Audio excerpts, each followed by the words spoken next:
Kenapa kok angka iki diwaca selawe? Kok ora 25? Kenapa angka iki kok diwaca 50? Kok ora 50? Lan kenapa iki kok diwaca 60? Kenapa kok ora 60? Tibake iki ana artine. Ning aku yakin ora kabeh wong Jawa mudeng babagan iki. Menawa salah sijine sampean. Iki sanepan. Merga ilmu kuwi kelakone kanthi lagu. Mula kanggo medhar sanepan iki awake dhewe uga perlu laku sinau. Video iki tak gawe kanggo ngejak sampean sinau bareng apa maksude jeneng angka-angka ing piwulang Jawa kuwi. Monggo disimak nganti pol ben sampean ora salah tampa.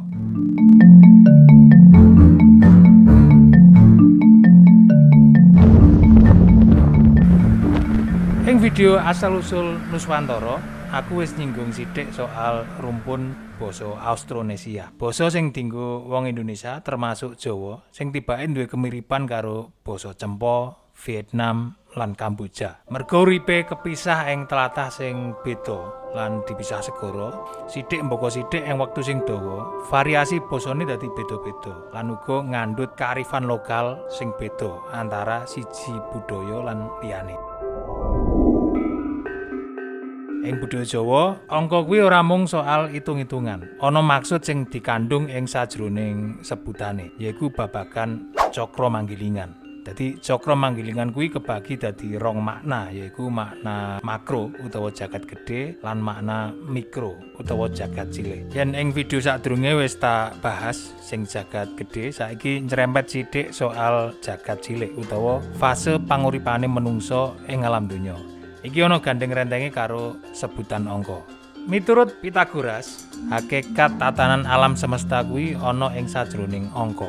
Number is rules of the universe. Ing kawruh Jawa kuwi kaya dene momentum. Welasan, likuran, selawe, 50, 60 kuwi momentum. Miturut ilmu fisika, momentum yaiku kuantitas saka massa lan kecepatan. Saya abot lan saya banter sawijining barang, mula momentume saya gedhe. Dadi padha-padha duweni kecepatan 100 km per jam. Momentume truk Fuso luwih gedhe nalika ngalami tumbukan tinimbang Avanza. Truk padha-padha duweni bobot sak ton, sing mlaku ing kecepatan 100 km per jam duweni momentum luwih gedhe. Saya banter lan saya abot, mula daya dobrake saya dhuwur. Apa maksude iki?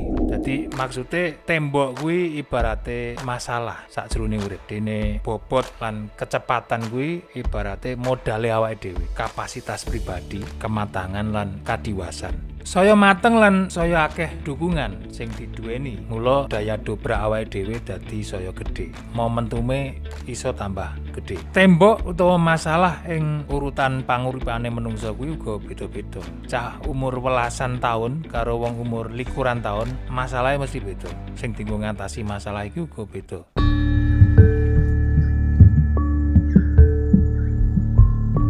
Ana pirang-pirang momentum ing uripe awake dhewe sing iso kanggo pidakan urip ben iso luwih moncer. Awit saka momentum ulang tahun, momentum kaping pisanan mlebu sekolah, dihitan kanggo sing lanang, momentum akil balik, milih jurusan kuliah, milih penggean, milih pasangan, rabi, duwe anak, mantu, budal kaji, kabeh kuwi iso dadi momentum kanggo awake dhewe. Urutan sarta wektu momentume iso beda-beda antarane siji lan liyane. Jatah umure uga beda-beda. Nanging kanthi umum ana babagan sing padha sing iso dienggo cekelan.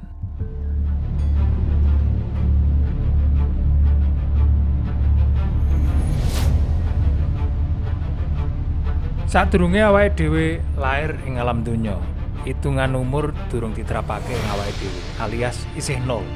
Nol kuwi artine isih ning alam roh, durung duwe jasad. Ing tembang macapat iki dilambangke ing tembang Masku Mambang.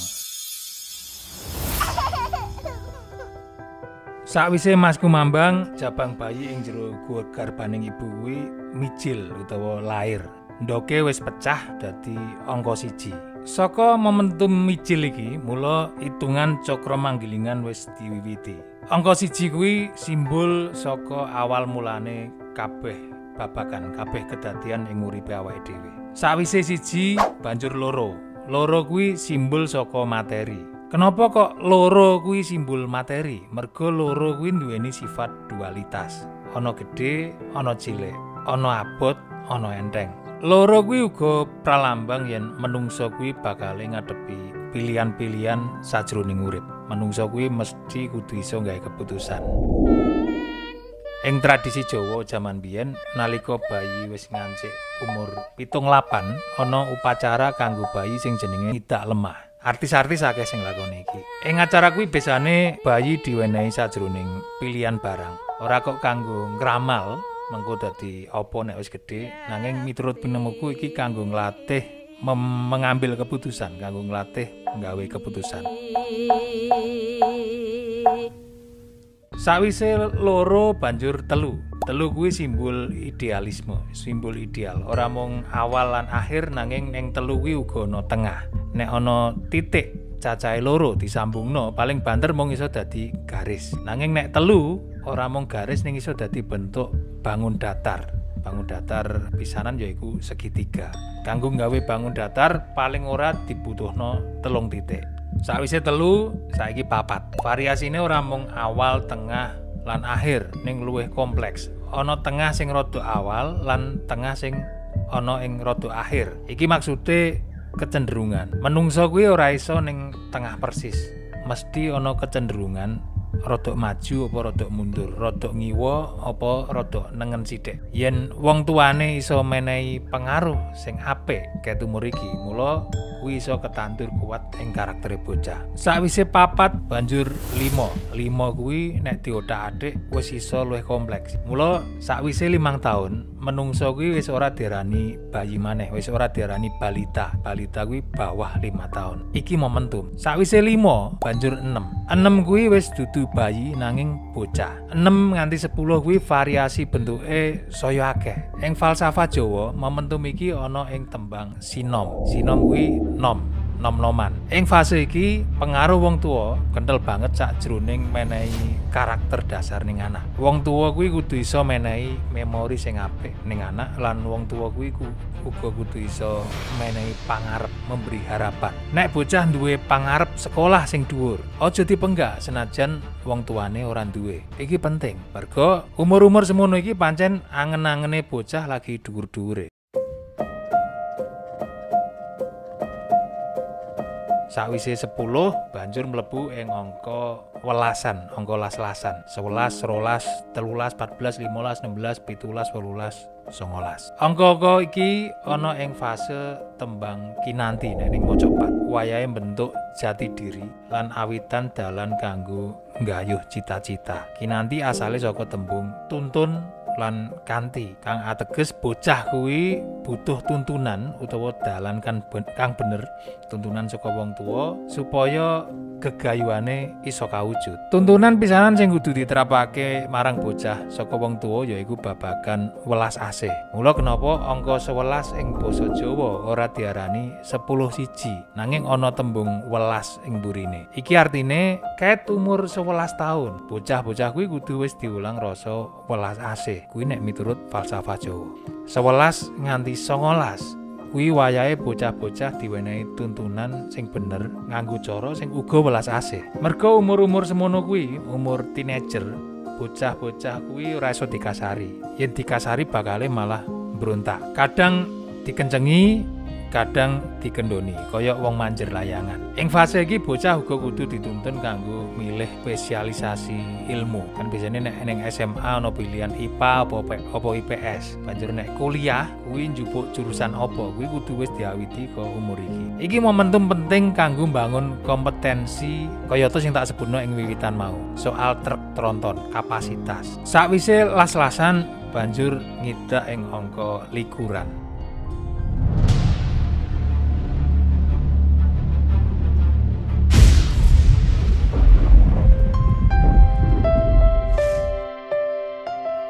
Selikur, 22 nganti 29. Ing basa Indonesia, angka 20 kuwi lumrahe diucapke 20. Selikur kuwi 21, banjur 22, 23, 24 lan sak banjure. Nanging ning basa Jawa, 21 kuwi ora diarani 21, nanging diarani selikur. Banjur 22 kuwi 22, 23, 24 lan sabanjure. Apa maksude likur iki? Likur kuwi nduweni teges linggih kursi. Ing kawruh Jawa iki diarani krata basa. Krata basa kuwi contone garwa. Garwa kuwi sigaring nyawa. Guru kuwi digugu lan ditiru. Nah, likur kuwi linggih kursi. Li kuwi linggih, kur kuwi kursi. Maksude wiwit umur selikur, umur likuran iki, wong kuwi kudu wis mulai ngrintis kanggo lungguh ing kursi penggihan utawa kursi profesi sing sesuai karo kepribadiane. Umur likuran kuwi momentum. Yen welasan kuwi momentum kanggo milih sekolah utawa babagan sing arep disinaoni, mula umur likuran kuwi momentum kanggo nekuni apa sing wis disinaoni. Godaan-godaan sing barengi fase likuran iki yaiku soal asmara utawa percintaan. Fase iki nek ning tembang maca pat ana ing asmara ndana. Iki fase penting kanggo nggawe keputusan. Miturut pinemuku ana 3 keputusan penting ing uripe awake dhewe. Lan sing loro dijipuk ning umur likuran iki. Kaping pisanan yaiku keputusan kanggo milih jurusan utawa ilmu apa sing arep disinaoni. Kuwi ing umur welasan. Lan kaping pindho keputusan kanggo milih profesi utawa karir apa sing arep ditekuni kuwi ing umur likuran. Lan kaping 3 yaiku keputusan kanggo milih pasangan. Wong model apa? Wong model kaya piye sing cocok kanggo ngancani awake dhewe nglakoni urip ing alam donya iki. Dadi umur likuran kuwi kudune awake dhewe fokus ning ketekunan. Ora kok fokus ning masalah romantisme tok. Fokus sapa sing bakale pantes dadi bojo. Ora kok fokus ning seneng-senengan karo pacar. Salah milih jurusan iso mbok ganti, nanging salah milih bojo ora iso mbok ganti. Umpamane iso ya angel lan mesti kuwi ninggalke tatu. Mula ing umur likuran, awake dhewe kudu iso milih kursi ndi sing cocok kanggo awake dhewe, termasuk kursi manten. Kenapa selawe ora diarani 25? Mergo iki uga angka spesial. Iki uga dianggep momentum ing falsafah Jawa. Selawe kuwi artine seneng-senenge antarane lanang lan wedok. Wong Jawa nganggep yen ing umur selawe kuwi minangka umur sing cocok kanggo ngawiti urip bebrayan. Selawe kuwi ancer-ancere. Dadi sakjroning angka likuran mau, selawe kuwi umur ideal kanggo rabi utawa nikah. Miturut falsafah Jawa, miturut jenenge selawe, seneng-senenge lanang lan wedok. Ing fase iki digambarke ing falsafah Jawa ing tembang maca pat gambuh. Gambuh kuwi asale saka tembung jumbuh utawa nyawiji. Tembang iki nyritakake bab prasetya utawa komitmen, manunggale rasa katresnan kanggo ngawiti omah-omah. Sawise likuran saiki ngancik umur 30-an, 31 nganti 39. Ing umur-umur iki awake dhewe mlebu ing fase dandang gula. Gambaran fase iki yaiku panguripan sing wis ngancik tahap kemapanan sosial, kesejahteraan. Dadi cukup sandang, pangan, papan. Saiki ngancik umur 40-an. Iki umur sing penting sakjroning panguripane awake dhewe. Ya kabeh penting, ning iki uga tonggak utawa momentum sing penting. Soale Nabi Muhammad kuwi diangkat dadi rasul ing umur 40. Yen umur sadurunge kanggo mbangun kapasitas awake dhewe, kanggo awake dhewe, ning nek ing umur 40-an iki ideale awake dhewe uga wis kudu mikir wong liya. Wis ora mikir awake dhewe tok. Kudu nglakoni amal utawa dharma. Ing tembang maca pat iki dilambangno ing tembang durma. Dadi sejatine saapik-apike wong yaiku wong sing duweni manfaat marang liyan. Yen isane menehi manfaat kanthi amal, ya nganggo duit gak apa-apa. Yen isane nganggo pikiran, nganggo ilmu, ya gak apa-apa. Ditularno ilmu sing manfaat. Lan yen isone nganggo tenaga, ya nganggo tenaga gak masalah. Yen iso kabeh ya luwih apik.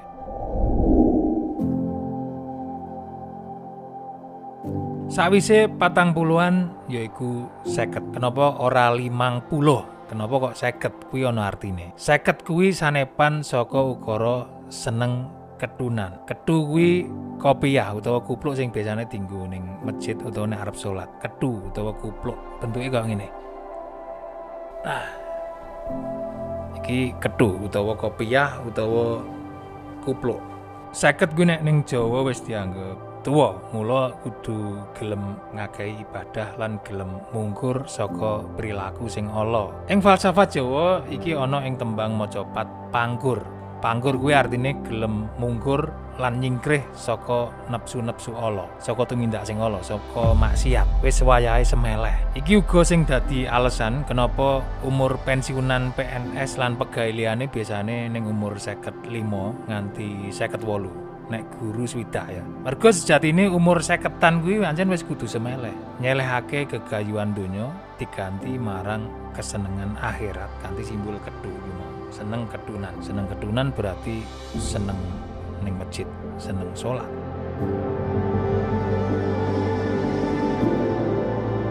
Sakwise 50 ya iku swidak utawa sewidak. Kenapa kok ora 60? Kenapa kok sewidak? Iki ya ana artine. Kenapa guru kok pensiune uga swidak? Swidak kuwi artine sejatine wis wayahe tindak. Yen awake dhewe wis umur swidakan, mula kudune kabeh tujuan iki tujuan awake dhewe wis ora ana sing kanggo tujuan donya maneh. Kabeh kudune wis kanggo pangeran. Jano ket umur sadurunge uga ngono. Nanging nek swidak iki wis batas akhir. Nabi Muhammad sedo ing yuswa 63 taun. Dadi nek awake dhewe diparingi yuswa luwih saka iki, mula kuwi sakjane bonus. Lan bonus umur kuwi kudu dimanfaatke bener-bener sadurunge awake dhewe tindak utawa bali menyang asale roe awake dhewe.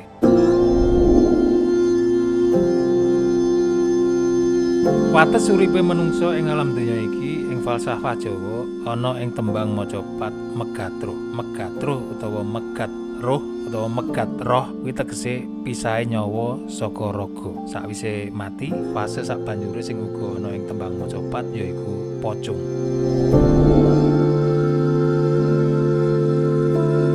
Pocong kuwi artine awake dhewe wis dadi pocongan, wis dadi pocong. Nyawane wis mbalik ning pangeran lan jasate wis dibuntel kain mori putih. Nalika wis dadi pocongan, wis ora ana maneh sing iso dienggo sangu kejaba amal. Donya lan jabatan wis ora kanggo maneh kejaba biyene dimanfaatke dadi amal soleh, dadi amal jariah. Kepinteran wis ora kanggo maneh kejaba sadurunge dimanfaatke dadi ilmu sing manfaat. Anak turun wis ora iso diandalno maneh kejaba biyene wis dididik dadi anak sing soleh utawa solihah, solih utawa solihah. Kabeh urusan ing alam donya wis kepedhot kabeh kejaba telung perkara, yaiku amal jariah, ilmu sing manfaat lan anak sing solih utawa solihah. Kanggo iso memahami sanepan-sanepan Jawa kuwi mau pancen butuh kematengan. Lan kenapa ana wong sing isih nom nanging wis diwasa, wis sukses, wis mateng.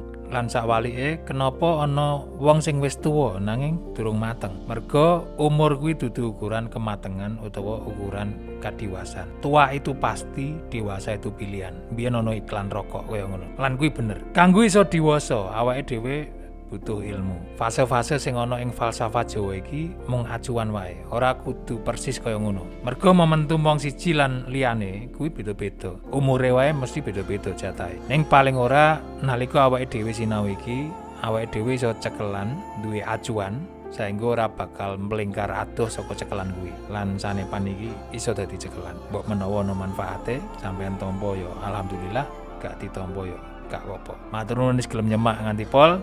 Wassalamualaikum warahmatullahi wabarakatuh.